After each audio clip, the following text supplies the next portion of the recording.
माँ की ममता। हेलो माँ, मैं राज बोल रहा हूँ। कैसी हो माँ? माँ, मैं ठीक हूँ बेटे। ये बताओ, तुम और बहू दोनों कैसे हो? हम दोनों ठीक हैं माँ। आपकी बहुत याद आती है। अच्छा सुनो माँ, मैं अगले महीने इंडिया आ रहा हूँ तुम्हें लेने। क्या? हाँ माँ, अब हम सब साथ ही रहेंगे। नेहा कह रही थी माँ जी को अमेरिका ले आओ, वहाँ अकेली बहुत परेशान हो रही होंगी। हेलो, सुन रही हो माँ? हाँ बेटे।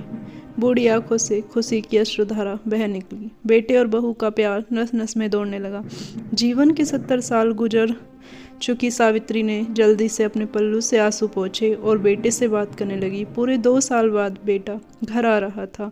बूढ़ी सावित्री ने मोहल्ले भर में दौड़ दौड़ कर ये खबर सबको सुना दी। सभी खुश थे कि चलो बुढ़ापा चैन से बेटे और बहू के साथ गुजर जाएगा। राज अकेला आया था। उसने कहा कि माँ, हमें जल्दी ही वापस जाना है, इसलिए जो भी रुपया पैसा किसी से लेना है वो लेकर रख लो। तब तक मैं किसी प्रॉपर्टी डीलर से मकान की बात करता हूँ। मकान? माँ ने पूछा। हाँ माँ, अब ये मकान बेचना पड़ेगा, वरना कौन इसकी देखभाल करेगा? हम सब तो अमेरिका में ही रहेंगे। बूढ़ी आँखों ने मकान के कोने कोने को ऐसे निहारा जैसे किसी अबोध बच्चे को सहला रही हो। आनन फानन और औने पौने दाम में राज ने मकान बेच दिया। सावित्री देवी ने वो जरूरी सामान समेटा जिससे उसको बहुत ज़्यादा लगाव था। राज टैक्सी मंगवा चुका था। एयरपोर्ट पहुंचकर राज ने कहा, माँ तुम यहाँ बैठो, मैं अंदर जाकर सामान की जांच और बोर्डिंग और वीज़ा का काम निपटा लेता हूँ। ठीक है बेटे। सावित्री देवी वहीं पास की बेंच पर बैठ गई। काफ़ी समय बीत चुका था। बाहर बैठी सावित्री देवी बार बार उस दरवाजे की तरफ देख रही थी जिसमें राज गया था, लेकिन अभी तक बाहर नहीं आया। शायद अंदर बहुत भीड़ होगी सोचकर बूढ़ी आके फिर से टकटकी लगाए देखती रही। अंधेरा हो चुका था। एयरपोर्ट के बाहर गहमा गहमी कम हो चुकी थी। माँ जी, किससे मिलना है? एक कर्मचारी ने वृद्धा से पूछा।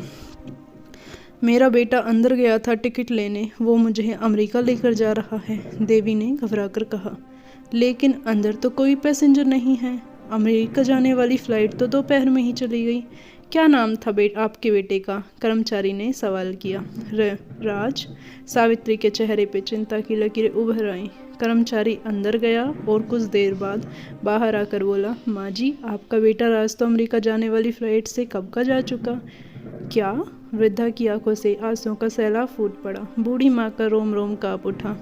किसी तरह वापस घर पहुंची जो अब बिक चुका था। रात में घर के बाहर चबूतरे पर ही सो गई। सुबह हुई तो दयालु मकान मालिक ने एक ऐसा कमरा रहने को दे दिया। पति की पेंशन से घर का किराया और खाने का काम चलने लगा। समय गुजरने लगा। एक दिन मकान मालिक ने वृद्धा से पूछा, माँ जी, क्यों नहीं आप अपने किसी रिश्तेदार के यहाँ चली जाएं? अब आपकी उम्र भी बहुत हो गई, अकेली कब तक रह पाएंगी? हाँ, चली तो जाऊँ, लेकिन कल को मेरा बेटा आया तो यहाँ फिर कौन उसका ख्याल रखेगा? माँ तो माँ होती है। अपनी माँ को प्यार करते हैं तो प्लीज़ वीडियो को लाइक शेयर सब्सक्राइब